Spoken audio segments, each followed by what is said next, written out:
ये कौन सा तरीका है बात करने का, ये कौन सा तरीका है बैठने का, ये कौन सा तरीका है सोने का, ये कौन सा तरीका है आने का।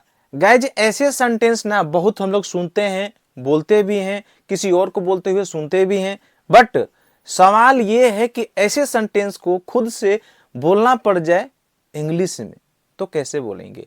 आज के वीडियो में इसी पर हम लोग डिस्कस करेंगे। तो यहाँ पर देखिए बहुत सारे एग्जाम्पल भी हैं, जैसे ये कौन सा तरीका है बात करने का, ये कौन सा तरीका है खाने का, ये कौन सा तरीका है खेलने का, इस तरह से बहुत सारे एग्जाम्पल हैं। तो ऐसे सेंटेंस को अंग्रेजी में बोलने के लिए बहुत ही आसान तरीका से हम लोग क्या कर सकते हैं, बोल सकते हैं, बशर्ते इसके लिए हम लोग एक ट्रिक का यूज करेंगे, एक स्ट्रक्चर का यूज करेंगे और उस स्ट्रक्चर के अकॉर्डिंग बहुत ही आसानी तरीका से बोल सकते हैं। तो आपसे हर बार की तरह मेरा एक ही रिक्वेस्ट होता है कि वीडियो के एंड तक बने रहना है, तो ही आपको समझ में आएगा। तो चलिए शुरू करते हैं। Welcome back guys. तो चलिए आज के वीडियो हम लोग सीखते हैं एडवांस इंग्लिश। जैसे ये कौन सा तरीका है बात करने का, ऐसे सेंटेंस आएंगे।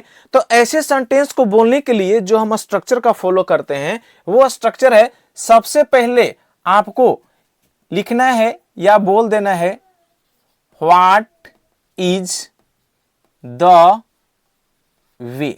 ये कौन सा तरीका है, इसका मतलब होता है व्हाट इज द वे। और जो कोई भी काम आएगा उसका टू V1 और लास्ट में ऑब्जेक्ट लगाना है, ऑब्जेक्ट रहेगा तो, और नहीं तो लास्ट में अगर लिख रहे हैं तो इंट्रोगेशन का फॉलो कर देना है। तो इस स्ट्रक्चर के अकॉर्डिंग, इस स्ट्रक्चर के माध्यम से बड़े ही आसानी तरीका से हम लोग क्या कर सकते हैं, ऐसे सेंटेंस को ट्रांसलेट कर सकते हैं, बोल सकते हैं, ठीक है ना, और अपने इंग्लिश स्पीकिंग में इंप्रूव कर सकते हैं। फिर से मैं स्ट्रक्चर दोहरा दे रहा हूं, व्हाट इज द वे और उसके बाद टू V1 ऑब्जेक्ट का यूज कर देना है, लास्ट में इंट्रोगेशन, क्योंकि ये प्रश्नवाचक सेंटेंस होते हैं। तो यहां पर देखिए, चलिए एग्जांपल को हम लोग समझते हैं। ये कौन सा तरीका है बात करने का, सिंपल सी बात है, ये कौन सा तरीका है, what is the way,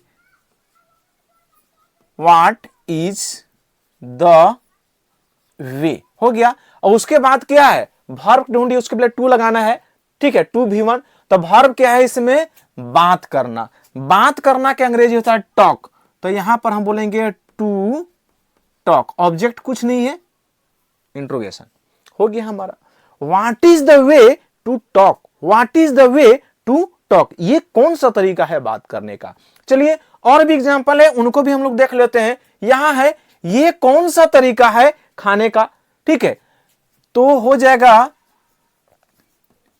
what is the way to eat, खाना खाने का क्या ईट होता है, हो गया। तो what is the way to eat हो गया हमारा।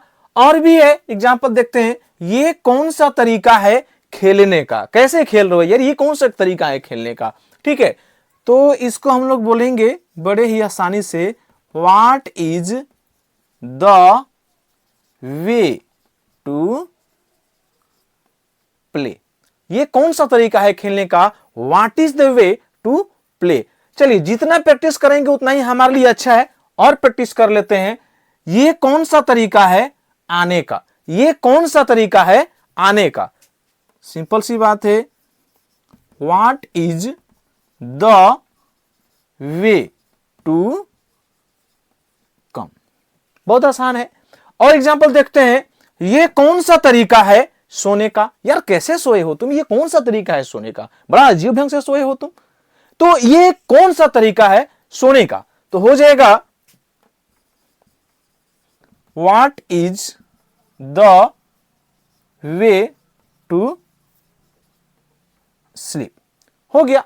तो ऐसे ढेरों सारे सेंटेंस आएंगे, तो ऐसे सेंटेंस को हम लोग बहुत आसानी तरीका से हम लोग बोल सकते हैं यूज करके। व्हाट इज द वे का मतलब ये कौन सा तरीका है, खाने का, सोने का, पढ़ने का, लिखने का, बात करने का, एटसेट्रा, कुछ भी आ सकता है। तो आई होप कि ये वाला आप ऐसे सेंटेंस को बड़े आसानी से आप क्या कर सकते हैं, बोल सकते हैं। अगर आपको समझ में आ गया है तो देखिए यहां पर, ये कौन सा तरीका है जाने का, ये कौन सा तरीका है जाने का भाई, तो इसको अंग्रेजी में कैसे बोलेंगे, तो ये वाला भाई आपको कमेंट बॉक्स में कमेंट करना है, ठीक है। तो गाइस आज के वीडियो में बस इतना ही, बाकी मिलते हैं नेक्स्ट वीडियो में। तब तक के लिए थैंक्स।